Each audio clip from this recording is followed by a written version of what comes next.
Que coisa especial e boa é poder estar aqui, é poder ouvir os testemunhos, é poder orar com os irmãos. Isso é aquilo que mexe o coração da gente, né? Aquilo que a gente tem tanto prazer. E Deus é bom, Ele é fiel. Ele é o Deus de toda honra, toda glória. Você está feliz? Diga amém. Diga glória a Deus. Diga aleluia. Amém. Eu queria tratar um tema muito importante, muito pertinente, que é a importância de andarmos juntos. Falar um pouquinho sobre vida em comunidade. Falar um pouquinho sobre os relacionamentos. Falar um pouquinho da maneira como o Senhor estabelece a igreja dele. Se fizermos uma pesquisa sobre o que é mais importante na formação de um cristão, uma pessoa que chega e que coloca a vida à disposição do Senhor Jesus, e uma pessoa que quer crescer, se nós fizermos uma pesquisa, talvez algumas pessoas vão dizer que o mais importante na vida de uma pessoa é a vida de oração dela. Aí vai ter um grupo que vai defender que a coisa mais importante é a vida de oração.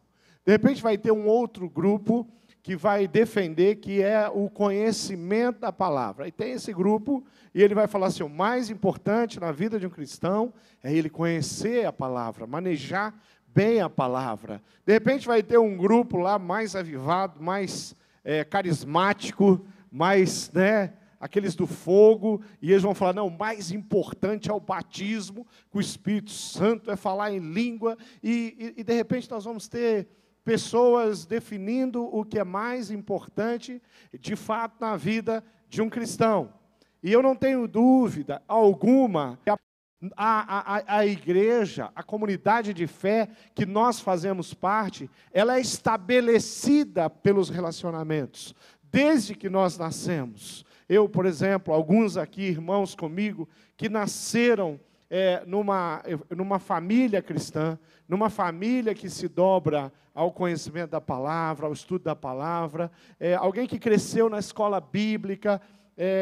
Eu não tenho dúvida que existem pessoas que são responsáveis por isso. Isso são relacionamentos, é a minha família, é a minha igreja, são as pessoas que de alguma forma, elas interferiram na minha história e elas contribuíram para que eu pudesse crescer na fé, no amor, na presença, no seio da igreja do Senhor Jesus. Nós temos um Deus que Ele, ao nos criar, Ele nos criou dependentes um dos outros. Uma frase que eu li e anotei, e lá não tinha o registro de quem escreveu essa frase, mas ela dizia que no céu não há lugar para pessoas independentes. Coisa interessante, é uma frase forte, né? No céu não entra pessoas independentes. Para você ir para o céu, você precisa depender. Depender primeiramente de Deus, mas depender também de pessoas. Muitas das coisas que aconteceram, os testemunhos que nós ouvimos hoje aqui, aquilo que aconteceu, você vê que tem pessoas, tem pequeno grupo, tem profissionais, isso são relacionamentos. E nós crescemos e somos estabelecidos como cristãos, de fato, através dos relacionamentos. Deus planejou que seria assim. Queridos, Deus, todo comportamento humano, ele vem de um chip, de algo que Deus coloca no ser humano. O ser humano, ele se agrupa desde que ele existe. Quando Deus criou o primeiro homem, Ele criou Adão, e Ele olha para Adão e Ele fala assim, olha, está faltando alguma coisa no Adão. E, de repente, nós vamos ver um texto na palavra de Deus que vai colocar assim, que Deus ele dá uma declaração para Adão, que não é bom que Adão continuasse vivendo sozinho. Aí a gente começa a questionar a palavra de Deus, aqueles mais corajosos, falam assim, mas como que Deus diz que Adão estava sozinho se o próprio Deus estava com Adão. Adão nunca esteve sozinho, de fato. A Bíblia diz que naquele primeiro instante, onde Deus cria Adão, a Bíblia diz que todo entardecer o Senhor surgia para fazer uma caminhada pelo Éden com Adão. E era uma caminhada muito boa, muito especial. Eu falo que era um relacionamento discipulador de Deus, o discipulador, e Adão, o discípulo, que caminha e conversa com Deus. Adão não era só porque a criação estava em torno dele. Ele tem tarefa de Deus para dar nome a todos aqueles bichos. Adão vive ali, mas o que Deus estava falando não é que Adão estava sozinho, mas que Adão estava sem alguém semelhante, igual a ele. E aí Deus cria a mulher. Se nós olharmos a posição de Adão, nós temos Deus. Deus é Deus, querido. Ele não se compara a ser humano nenhum. Ele é, a mente humana não consegue imaginar Deus.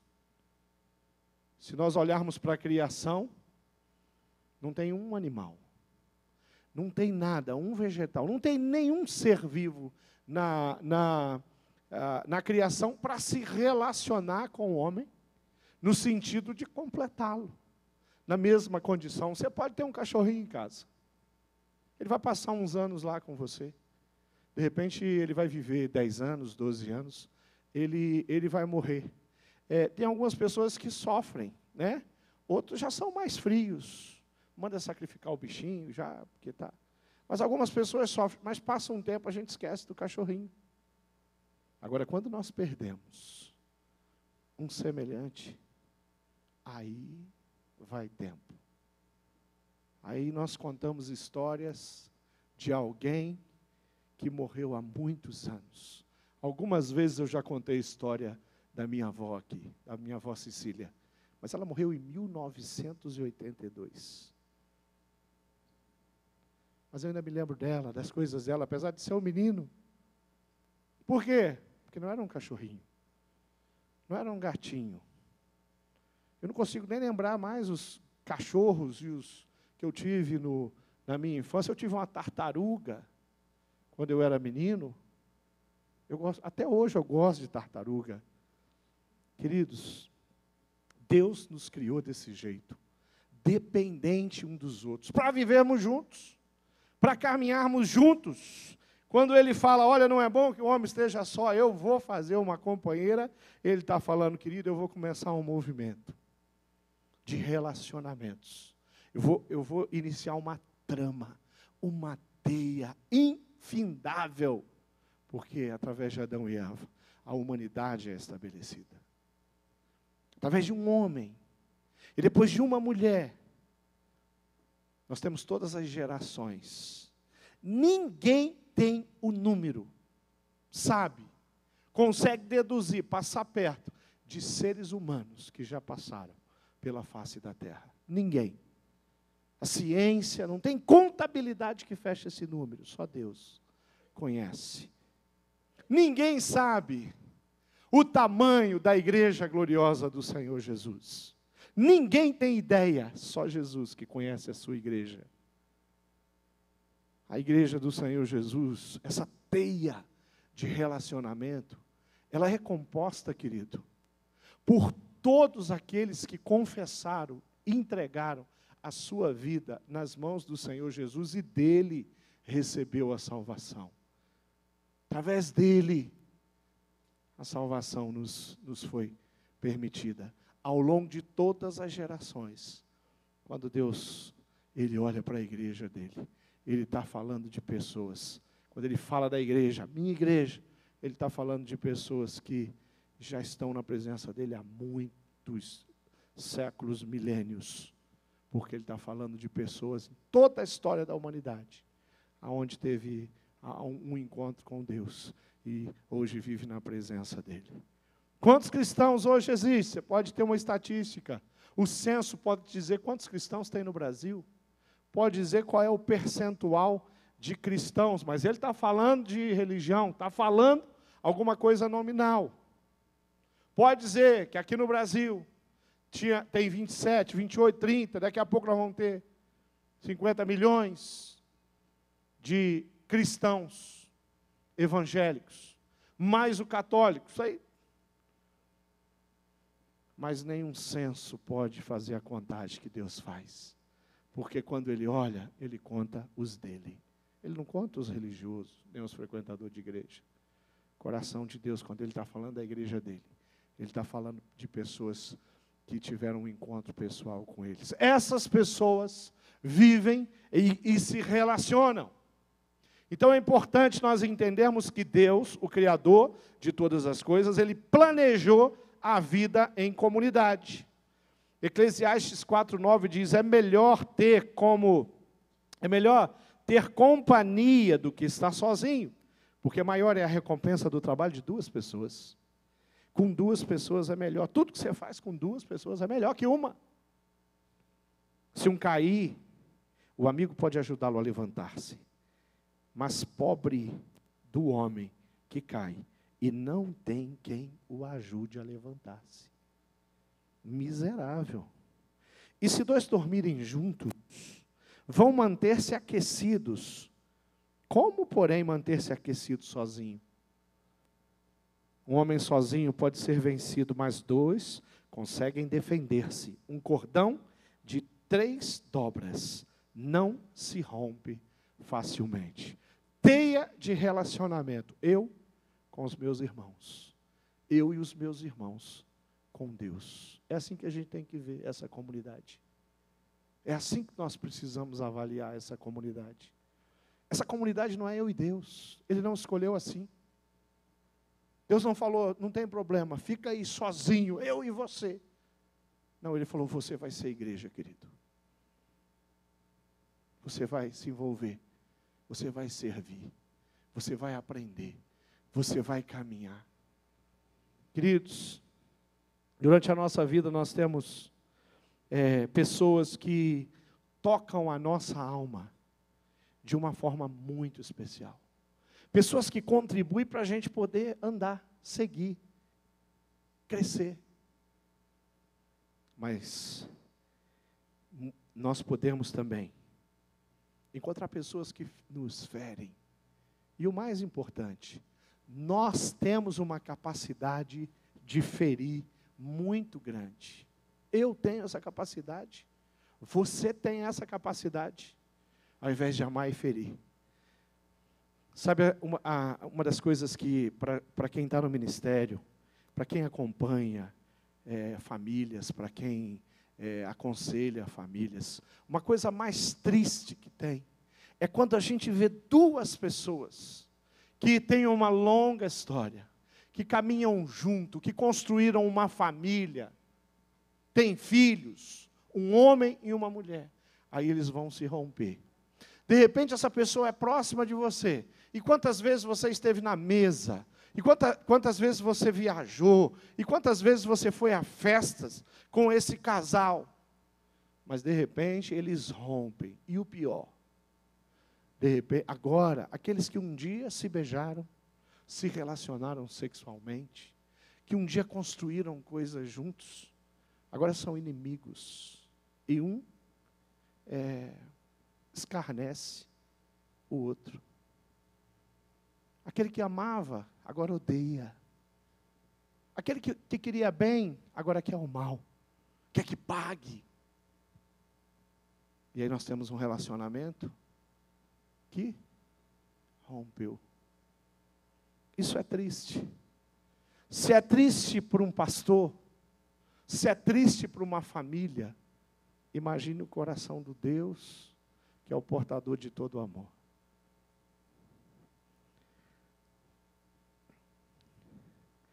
Quando nós olhamos a palavra de Deus e entendemos que nós precisamos viver na dependência de outras pessoas, que é inevitável, necessário e também saudável, nós entendemos o cristianismo.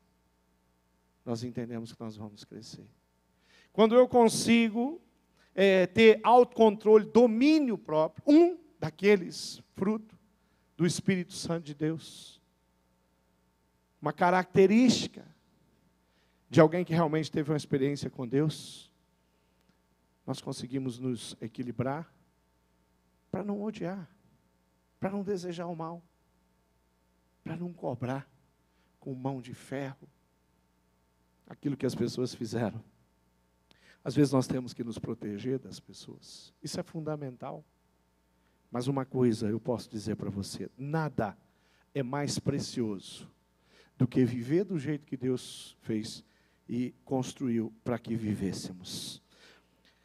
Deus possibilita, sim, a vida de uma comunidade através do amor. Tiago, capítulo 4, vai dizer: de onde vêm as guerras e contendas que há entre vocês? Não vem das paixões que guerreiam dentro de vocês, coração humano? Vocês cobiçam coisas e não as têm, matam e invejam, mas não conseguem obter o que desejam. Vocês vivem a lutar e a fazer guerras. Não têm, porque vocês não pedem.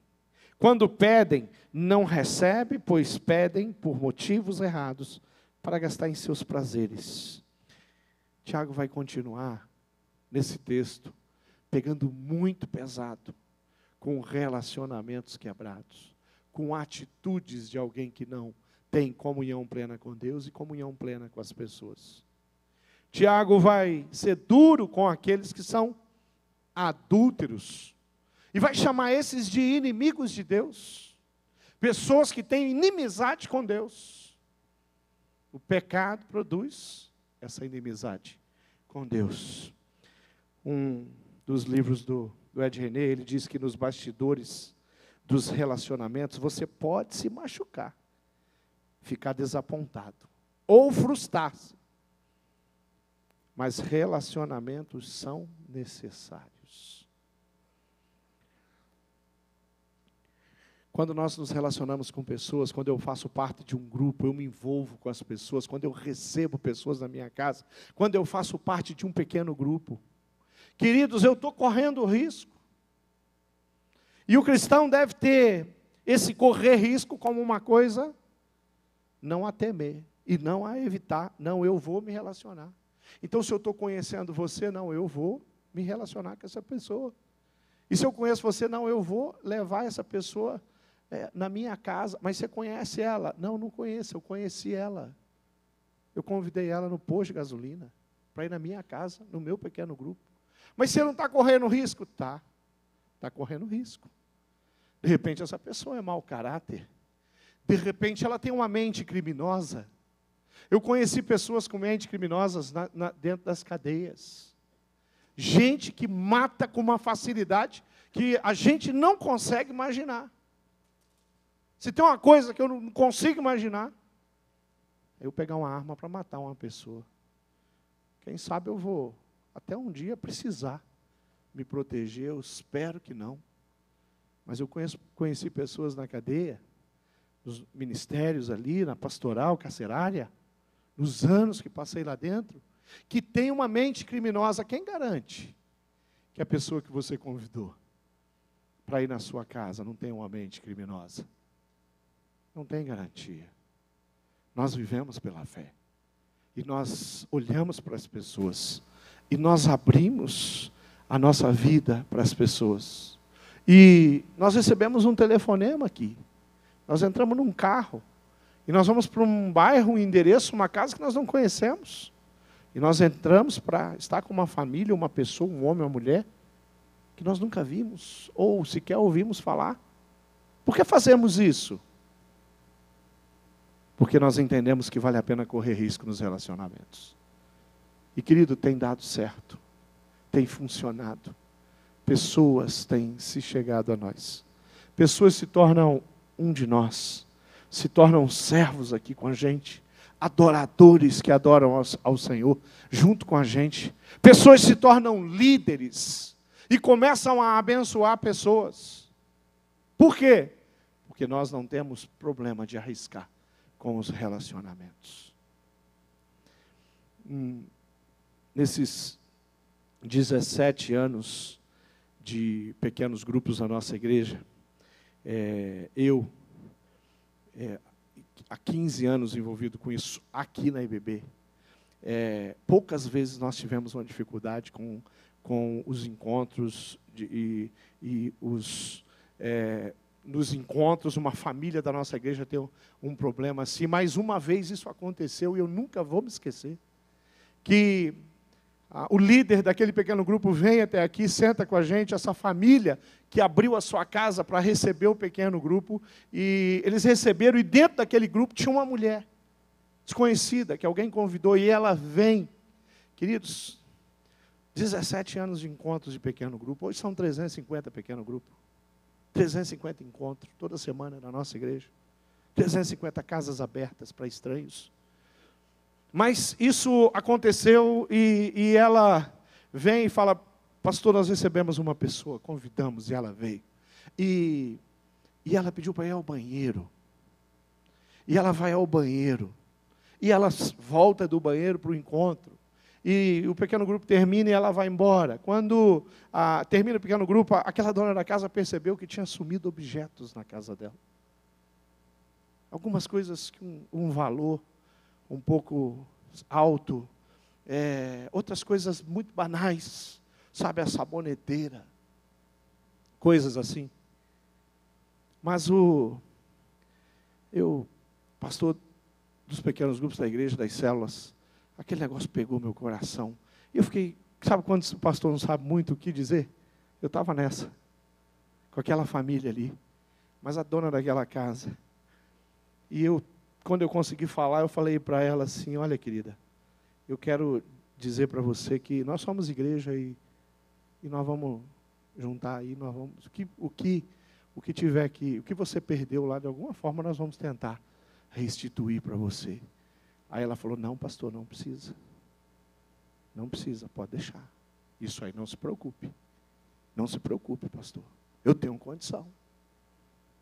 Ela falou, não, irmã, mas não, pastor, fica tranquilo. Mas ela falou um negócio que mexeu comigo.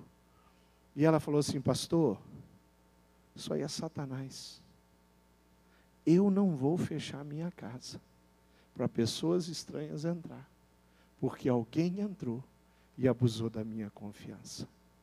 Sabe qual é o nome disso?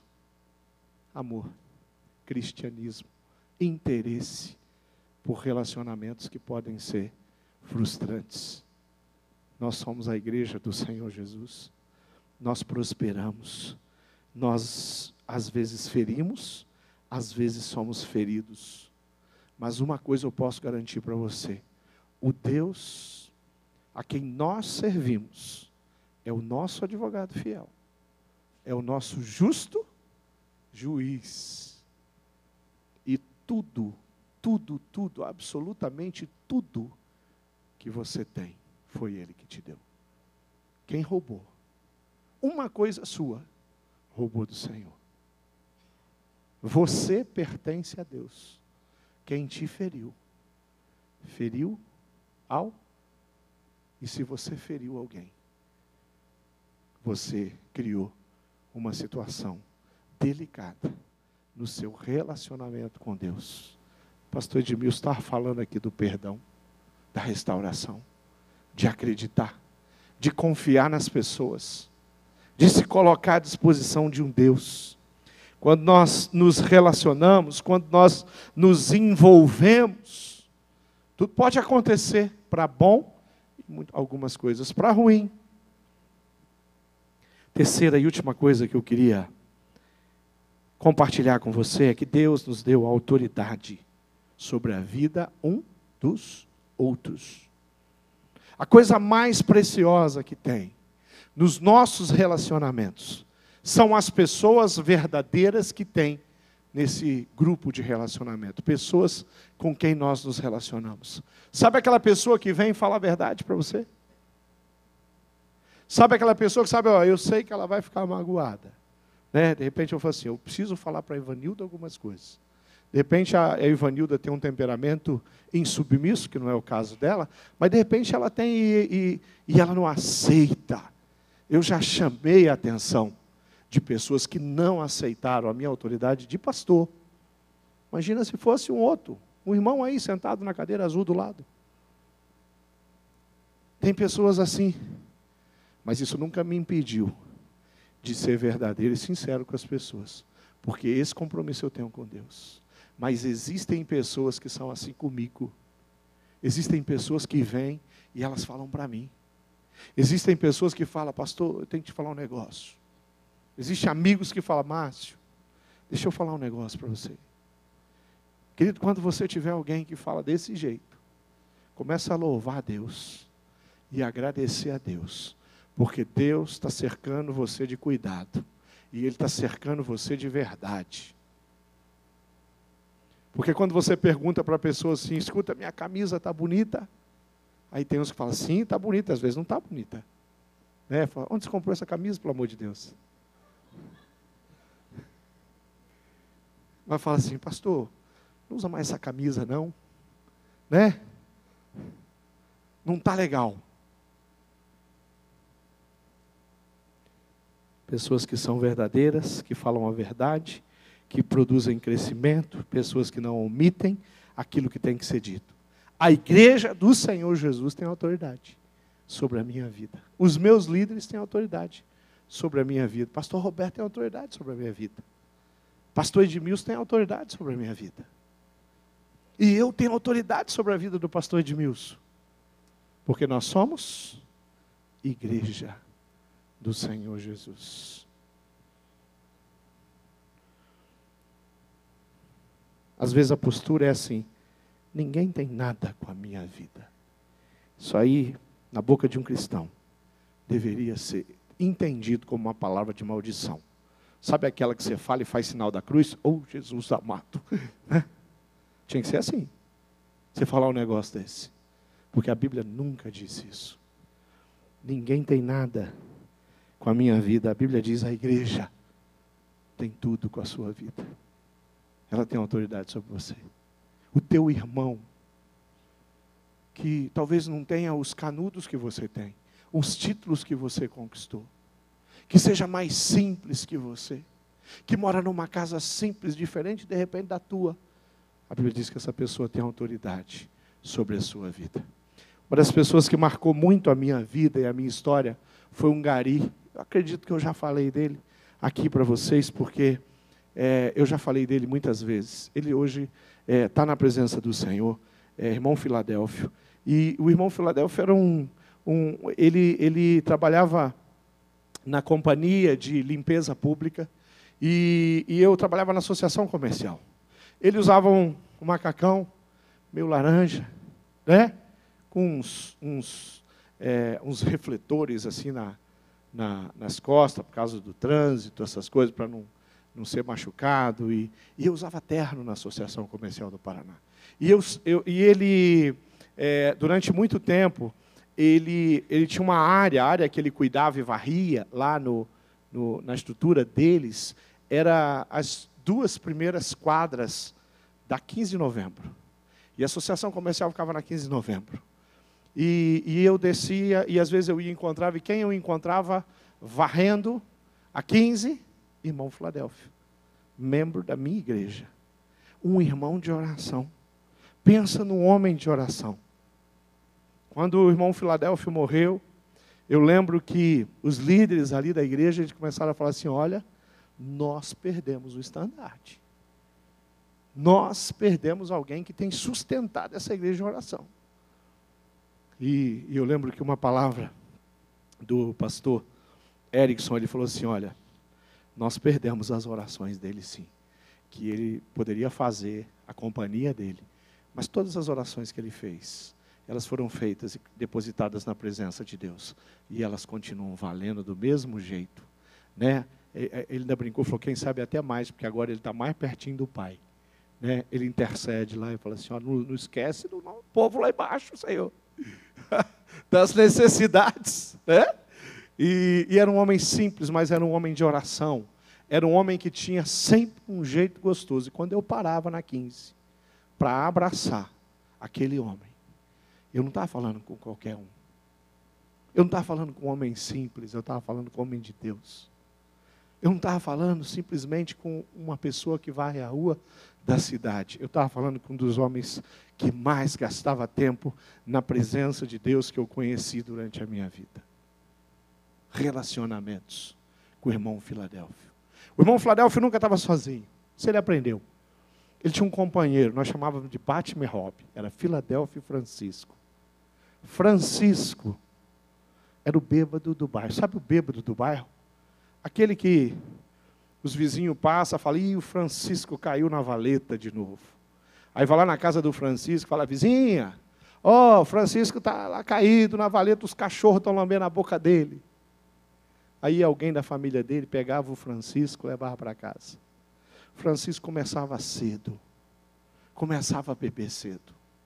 Mas próximo do Francisco morava um homem chamado Filadélfio, que se importava com Francisco e pregava o evangelho e o amor de Deus para o Francisco. E o Francisco, ele entrega a vida ao Senhor Jesus e é discipulado pelo Filadélfio. Daí em diante, pelo menos uns 15 anos, eu acompanhei a parceria que a gente chamava do Batman e o Hobby. Sempre juntos. Chegavam junto na igreja, moravam perto, no Tanguá, saíam junto da igreja. O discípulo e o discipulador.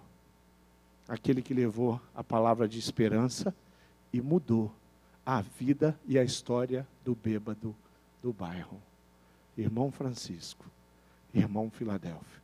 Relacionamento significativo que faz a diferença. A Bíblia, ela não esconde as falhas da igreja. O nosso Senhor, aquele que inspirou, aquele quem nos deu as palavras de vida eterna, a Bíblia Sagrada, ele não esconde a falha e a fraqueza de homens que ele levantou para ser exemplo, para escrever livros preciosos que hoje permeiam, que nos guiam, como o apóstolo Paulo, por exemplo. E lá no livro de Atos acontece uma desavença complicada. E parece que Paulo, João Marcos, Barnabé entra nesse rolo. Gente que a gente conhece, que a gente admira, que a gente lê, que a gente aprende com eles, mas deu um rebu. Olha só. Algum tempo depois, Paulo disse a Barnabé, voltemos para visitar os irmãos em todas as cidades onde pregamos a palavra do Senhor para ver como estão indo. Barnabé queria levar João Marcos aqui, também chamado Marcos, né? Mas Paulo não achava prudente levá-lo, pois ele tinha abandonado Paulo lá na Panfilha. Não permaneceram no seu trabalho. Tiveram um desentendimento tão sério, que não sei o que estou falando, não. Eu estou lendo a Bíblia Sagrada. Aqui diz que eles tiveram um desentendimento tão sério que se separaram.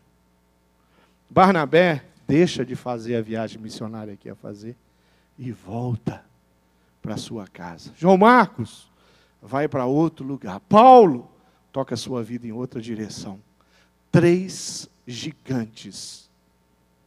3 homens que foram cheios e dominados pelo Espírito Santo, de repente eles têm um escorregão. A Bíblia não relata o desfecho dessa história. Lá na frente, numa das saudações, Paulo, porque a briga aqui é entre Paulo, a desavença é entre Paulo e João Marcos. Barnabé entra no rolo. Lá na frente, Paulo vai mandar lembranças, abraços, saudações para o querido irmão João Marcos. Eles se acertaram, porque eles eram servos do Senhor Jesus. Eles restabeleceram o relacionamento deles, porque servo do Senhor Jesus não deixa relacionamento quebrado. Vai atrás, se humilha se necessário, mas não olha para o semelhante como alguém que não mereça respeito, consideração. Isso é o andar junto. Isso é o relacionamento que o Senhor Jesus nos ensinou, que a palavra de Deus nos desafia. Como igreja nós precisamos cantar muito aquele hino Somos Um, pelos laços do amor. Mas nós precisamos cantar e nós precisamos viver. Se esse hino diz de mão dadas, nós mostraremos que nós somos do Senhor. Somos um pelos laços do amor. Os novatos não sabem o que eu estou falando, mas os antigos sabem bem. O hino que a gente cantou, a história nossa toda, a infância toda, a juventude toda, e de vez em quando ainda canto por aí. Alguém está cantando esse hino. Quando nós somos independentes, nós não provamos isso. O independente não prova o amor. Ser independente é abrir mão. Porque você vai amar o quê? Vou ficar eu e o meu celular. Onde eu for, ele vai comigo. E é assim mesmo. Esse aqui não desgruda. Mas fala, ô celular, como eu te amo, celular. Você é a razão da minha vida. Queridos, daqui um dia ele quebra. Daqui um dia a tecnologia que usaram aqui não serve mais, não é mais compatível com a tecnologia que inventaram. A tecnologia, eu tenho que jogar ele fora, ele joga fora no lixo, né? Ó, a Sandra de Sá, né? Mas o que importa é o relacionamento que eu tenho com pessoas. O que importa é um relacionamento que eu tenho com pessoas, às vezes até difíceis de se relacionar. Tem gente assim na igreja, sabia? Tem gente difícil. Tem gente que você tem que ter jeito. Tem gente que você tem que tomar cuidado. Tem gente que você não pode brincar. E se brincar, você tem que brincar bem brincado. Porque senão vai ser complicado. Mas deixa eu te dizer uma coisa. Vale a pena tentar aprender o jeito que eu tenho para brincar com meu irmão. Vale a pena achar uma maneira de eu me relacionar com as pessoas. Mesmo que algumas sejam difíceis de se relacionar. Vale a pena eu me proteger das pessoas que eu amo, para que o meu relacionamento de amor seja até o final. E o final para mim é Cristo, voltando e levando a sua igreja. Vale a pena eu buscar restauração em todos os relacionamentos quebrados. E fazer de tudo. Vale a pena eu reconhecer os meus erros. E pedir perdão para as pessoas que de fato eu machuquei, feri. Ou fiz alguma coisa.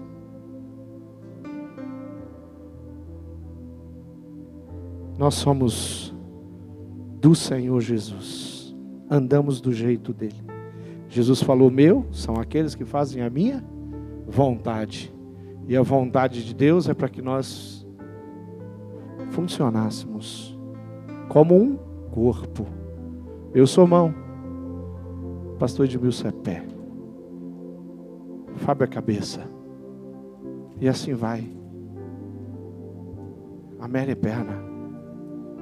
E nós construímos um corpo que consegue existir, caminhar, viver, estabelecer coisas grandes e lindas. Porque é assim que a igreja funciona.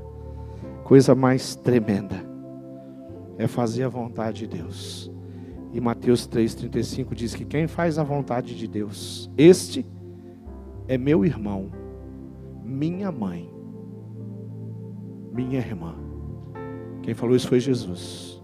Sabe quem é meu? Sabe quem está comigo? É aqueles que fazem a vontade de Deus.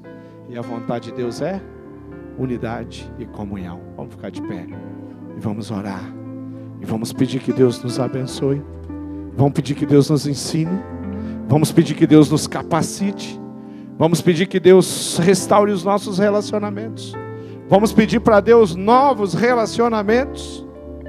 Vamos pedir para que Deus não permita que nós venhamos a nos isolar.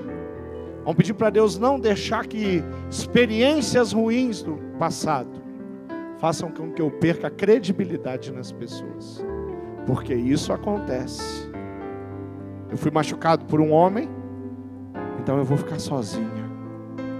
Eu fui machucado por uma mulher, o meu casamento teve um problema, eu falei, não quero mais saber de casamento.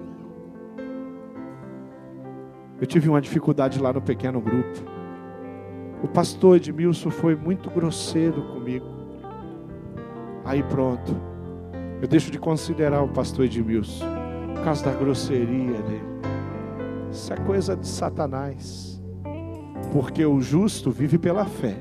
E a fé no Filho do Deus vivo. E aquele. A palavra de Deus diz, tende em vós o mesmo sentimento que houve em Cristo Jesus. o mesmo modo, o mesmo jeitão, a mesma característica de personalidade. Tua Bíblia está cheia de histórias de Jesus. Leia, beba, imite com todas as suas forças. Sabe o jeito do Senhor Jesus tratar pessoas? Trate as pessoas assim. Sabe o jeito com que ele parava para conversar com marginalizados? Gente mal cheirosa, mal falada. Tenta fazer isso também. Sabe o jeito que ele teve paciência com Tiago e com João, os Boanerges, filhos do trovão. O Boanerges, filho do trovão, João, depois vai ser chamado de discípulo amado. E é o bom velhinho na ilha de Patmos, recebendo de Deus a revelação final do Apocalipse. O relacionamento dele com Jesus faz ele sair daquele cara bruto, rústico e sistemático, né? Para se transformar num doce, num servo de Deus, numa pessoa amável e que ama com facilidade. Feche os seus olhos e vamos orar. Pai amado, eu sei que muitas vezes nós temos dificuldades de amar incondicionalmente pessoas. Eu sei que muitas vezes nós medimos, nós temos preconceitos que vêm da nossa natureza, do nosso velho homem. Eu sei que muitas vezes nós somos machucados, feridos, e criamos um mecanismo de defesa. E com isso nós eliminamos, apagamos, desconsideramos pessoas. Mas eu sei também que o Senhor tem misericórdia das nossas vidas.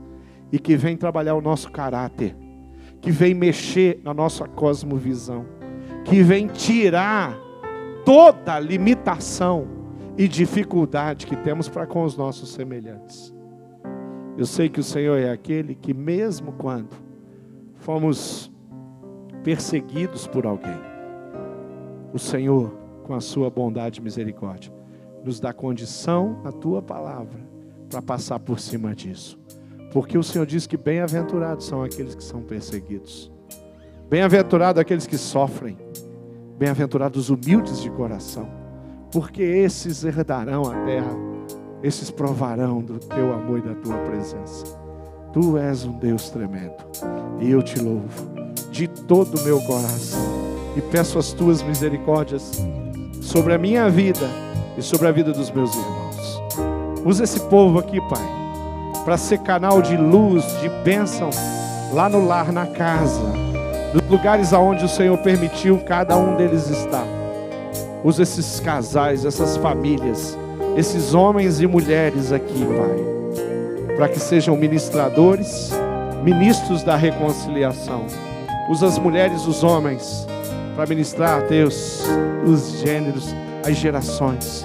Usa os mais velhos para serem instrumentos na vida dos mais novos. Usa os mais novos, cheios do Espírito, para nos dar lição e nos ensinar.